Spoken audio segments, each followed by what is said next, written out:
Penerimaan santri baru Pondok Pesantren Salafiyah Syafi'iyah Sukorejo Suwondo dimulai sejak tanggal 24 Mei 2021 sampai 7 Juni 2021 bertempat di area parkir wisata religi Pondok Pesantren Salafiyah Syafi'iyah Sukorejo. Penerimaan santri baru bisa melalui dua cara. Yang pertama, pendaftaran secara online, dan yang kedua, pendaftaran secara offline. Santri baru yang sudah selesai mendaftar, dalam artian sudah selesai melewati prosedur pendaftaran di area parkir wisata religi, bisa langsung masuk ke komplek Pondok Pesantren Salafiyah Syafi'iyah demi melanjutkan prosedur pendaftaran yang selanjutnya, yaitu ke pendopo pengasuh. Pemirsa, saat ini saya sudah berada di Pondok Pesantren Salafiyah Syafi'iyah Sukorejo Suwondo, tepatnya di Asrama Sunan Gunung Jati, yang akan hari ini kita akan berbincang-bincang dengan salah satu santri baru. Assalamualaikum Ustadz. Waalaikumsalam warahmatullahi wabarakatuh. Mohon maaf Ustadz, saya mengganggu waktunya Ustadz. Saya mau nanya tentang apakah ada di kamarnya Ustadz itu santri baru Ustadz? Oh ada. Ada. Mari kami antar ke kamar. Mari. Assalamualaikum Dek.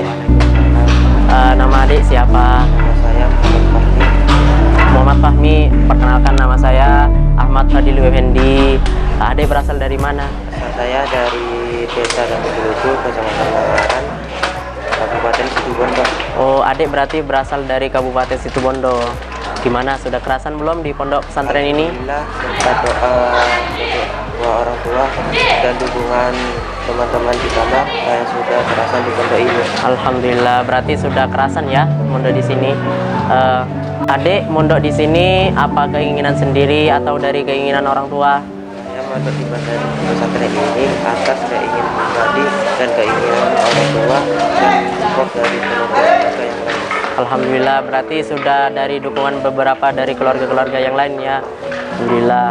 Kenapa adik memilih Pondok Pesantren Salafiyah Syafi'iyah Sukorejo, padahal di Situbondo ini tidak hanya pesantren Sukorejo? Karena setahu saya Pondok Pesantren Salafiyah Syafi'iyah Sukorejo terkenal tentang barokahnya dan juga fasilitas pendidikannya sangat baik, baik jenjang SD, SMP, SMA, dan universitasnya.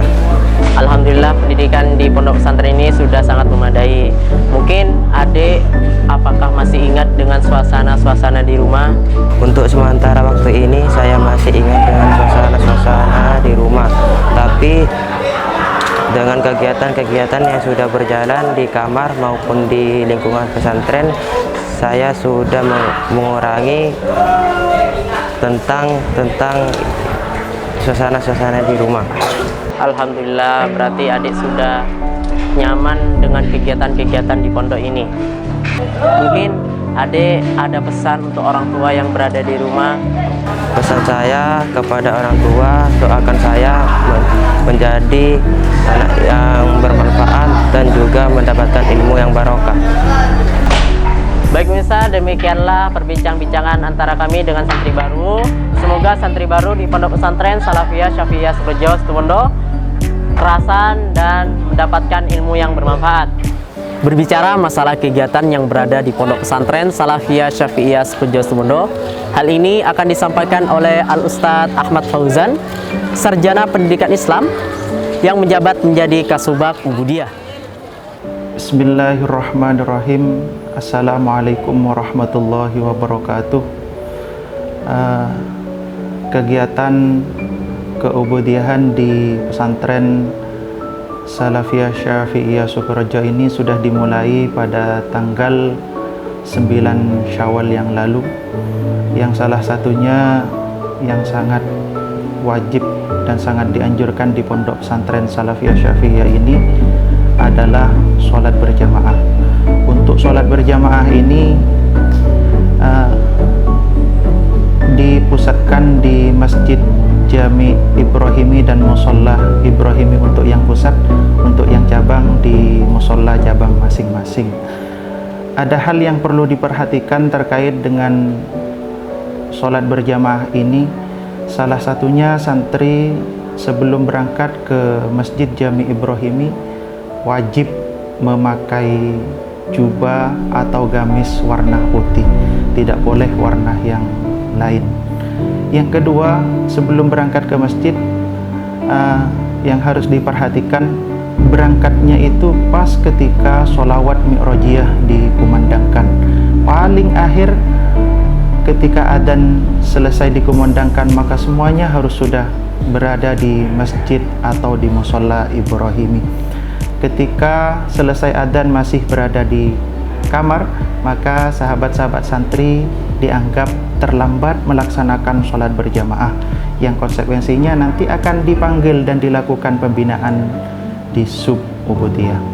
Setelah sampai di masjid, maka sahabat-sahabat santri tidak langsung duduk sesuka hatinya di masjid maupun di musholla, karena untuk penempatan shaf itu sudah diatur oleh sub-ubudiyah, yang salah satunya untuk shaf 1 sampai shaf 9 itu ditempati oleh daerah G.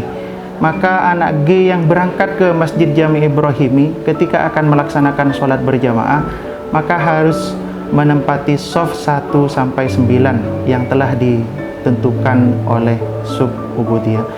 Tujuannya apa? Agar mudah diatur dan mudah ditertibkan ketika menjelang atau ketika pelaksanaan sholat. Juga ketika pelaksanaan sholat mudah dipantau juga bagi yang ramai atau yang bergurau. Hal-hal yang perlu diperhatikan setelah sholat, sahabat-sahabat santri tidak boleh turun terlebih dahulu sebelum selesai wiridan dan istiwasah.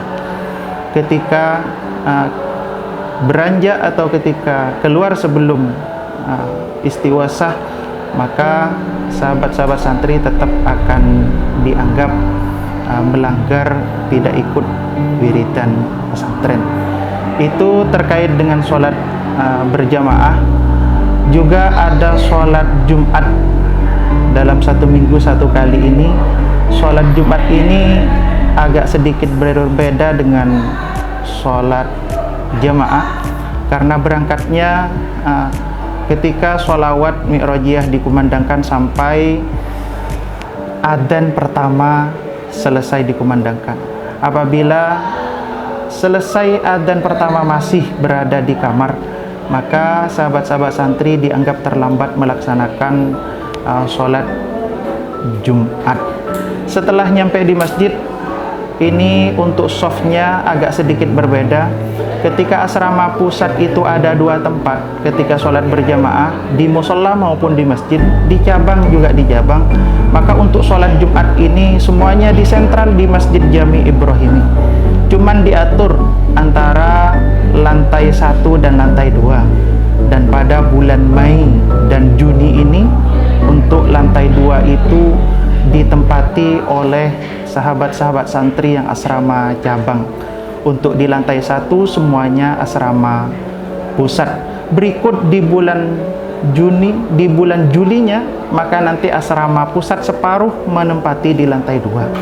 Tujuannya apa di rolling seperti ini? Agar mudah ditertibkan dan mudah diatur, dan juga bisa mudah dipantau antara asrama pusat dengan cabang yang ramai, terutama di lantai 2.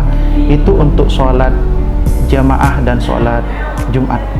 Ada kegiatan keubudihan yang sifatnya daerah dan perkamar. Yang kegiatan daerah, maksudnya kegiatan daerah, kegiatan yang dilaksanakan oleh semua anak kamar di daerah tersebut. Salah satu contoh seumpamanya daerah Sunan Kudus, maka daerah Sunan Kudus yang berkewajiban melaksanakan kegiatan kedaerahan, maka semuanya harus ikut. Salah satu kegiatan kedaerahan ini yang pertama adalah sholat Qiyamul Lail. Sholat Qiyamul Lail ini dilaksanakan pada pukul 23.00 yang bertempat di musholla Ibrahimi. Kalau di asrama pusat itu kebagian jadwal 1 kali dalam seminggu. Kegiatan Qiyamul Lail ini didahului dengan sholat 2 rakaat yang dipimpin oleh kepala daerah atau ketua kamarnya di musholla Ibrahimi. Setelah itu akan membaca wiridan kitab yang disusun oleh pengasuh Kiai Haji Raden Ahmad Azaim Ibrahimi yang diperkirakan memakan waktu 45 menit sampai 50 menit. Jadi kalau dimulai pukul 11 atau pukul 23.00, maka diperkirakan jam 24.00 baru selesai. Setelah itu, setelah pelaksanaan Qiyamul Lail, maka adik-adik santri semuanya harus mengabsen kepada ketua kamar atau wakil ketua kamarnya masing-masing, karena ini wajib per daerah. Yang kedua, kegiatan per daerah adalah Khatmil Quran di pendopo pengasuh yang waktunya pas setelah sholat duhur. Ini kegiatan daerah yang ditempatkan di pendopo pengasuh. Kegiatan Khatmil Quran ini dilaksanakan di pendopo per daerah yang dipimpin mulai dari tawassul sampai doanya dipimpin oleh Kabak Kepesantrenan Al-Ustadz Soleh Az-Zahra. Berikut ketua kamar maupun wakil dan anak kamar itu dilakukan pengabsenan oleh ketua kamar dan wakilnya masing-masing. Tapi khusus ketua kamar maka diabsen sendiri oleh kami di Sub-Ubudiyah. Itu kegiatan daerah yang kedua. Kegiatan daerah yang ketiga ada sholat duha. Sholat duha ini untuk di pusat juga 1 minggu 1 kali. Waktunya pukul 6.15 yang bertempat di Musola Ibrahimi. Juga dilakukan sholat 2 rakaat, setelah itu wirid, dan diakhiri dengan istaddi dan istiwasah. Itu kegiatan daerah yang ketiga. Kegiatan yang daerah yang keempat adalah pembacaan Jaliyatul Qadar. Pembacaan Jaliyatul Qadar ini bertempat di pendopo pengasuh setiap hari Jumat setelah sholat asar. Ini diperkirakan kalau daerah pusat itu 2 kali dalam setahun. Bacaan Jaliyatul Qadar di pendopo itu adalah nadhoman. Tapi tidak hanya baca itu saja. Ada bacaan sebelum nadhoman itu didahului dengan pembacaan haddad dan sholawat Nabi. Untuk pembacaan Rotibul Haddadnya dipimpin oleh Ustadz Soleh Az-Zahra, dan untuk Nazom Jaliyatul Qadrinya dipimpin oleh Ustadz Zuhdi Nur. Itu kegiatan yang sifatnya per daerah. Ada kegiatan yang sifatnya per kamar. Artinya kegiatan tersebut diwajibkan kepada adik-adik santri per kamar, bukan per daerah seperti tadi. Salah satunya kegiatan per kamar ini adalah, atau kewajiban pesantren ini per kamar adalah pembacaan tarhim. Pembacaan tarhim ini bertempat di Musola Ibrahimi, hanya bertempat di Musola Ibrahimi. Waktunya pukul 1.30 atau setengah 2. Maka kamar yang mempunyai bagian tarhim tepatnya pada pukul itu harus sudah memulai pembacaan tarhim di Musola Ibrahimi. Sampai kapan? Sampai pukul 3.00. Untuk yang membaca tarhim ini harus ditunjuk oleh ketua kamar atau kepala daerahnya 10 orang yang baik dan benar bacaan tarhimnya, bukan yang tidak tidur pada malam itu, sehingga bacaannya di musola ketika tarhim itu benar dan baik. Kamar yang mempunyai bagian baca tarhim, maka di pagi harinya berkewajiban juga untuk menyapu halaman pendopo pengasuh dari Wisma sampai depan dalamnya Kiai Afifuddin Muhajir. Berikut sebelum sholat duhur berkewajiban juga untuk menyapu di Musola Ibrahimi. Itu yang pertama, kegiatan per kamar. Yang kedua, kegiatan per kamar adalah sholat tahajud. Sholat tahajud di pendopo pengasuh pada pukul 3.00. sholat tahajud ini juga per kamar, dilaksanakan di pendopo pengasuh. Nanti untuk bacaannya dan wiritannya itu sama persis dengan bacaan Qiyamul Lail. Sudah ada yang memimpin untuk di pendopo pengasuh bacaannya. Kamar yang mempunyai bagian hanya datang dan membawa kitab wiridan tersebut. Setelah melaksanakan tahajud dan wiridan, maka dilakukan pengabsenan kepada petugas ubudiyah yang ada di pendopo. Itu kegiatan per kamar yang kedua. Kegiatan per kamar yang ketiga adalah pembacaan Syawarikul Anwar.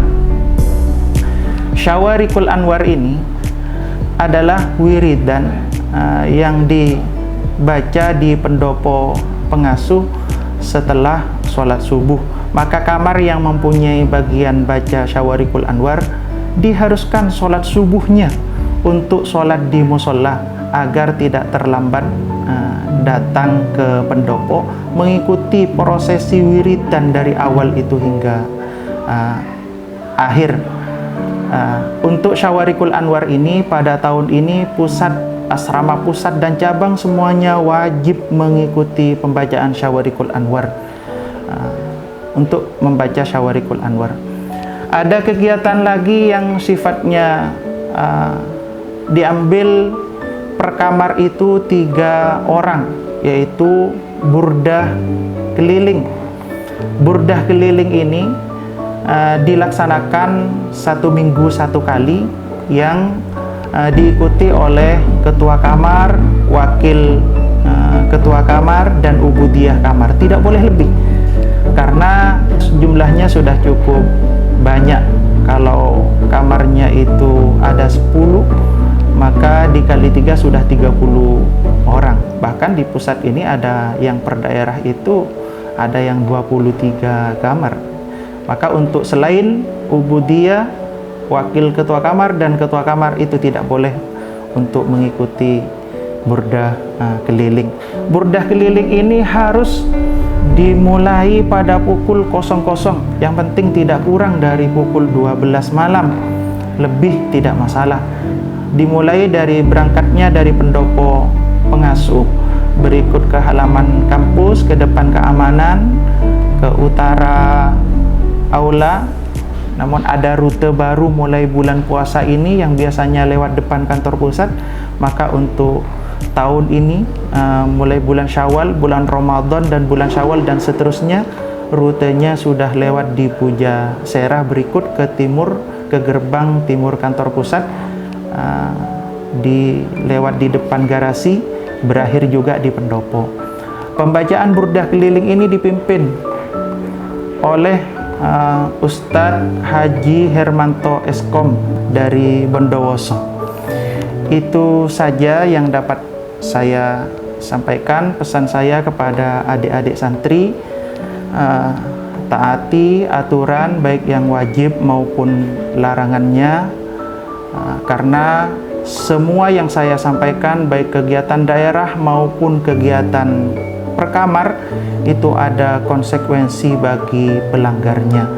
Jadi ketika adik-adik santri tidak melaksanakan kewajiban dan melanggar aturannya sekilas yang tadi saya sampaikan itu, maka akan dipanggil dan akan dilakukan pembinaan di kantor sub-ubudiyah. Itu saja yang dapat saya sampaikan, kurang lebihnya mohon maaf. Wassalamualaikum warahmatullahi wabarakatuh.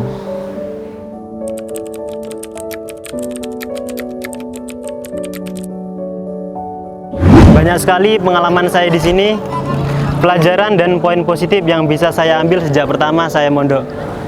Kegiatan-kegiatan yang berjalan di Pondok Pesantren Salafiyah Safiyah Sukorejo ini berjalan agar mendidik kita menjadi yang lebih baik. Doakan kami seluruh santri baru semoga menjadi orang yang bermanfaat dan juga mendapatkan ilmu yang barokah. Ayo mondok di Sukorejo. Kembalilah pada tujuan semula.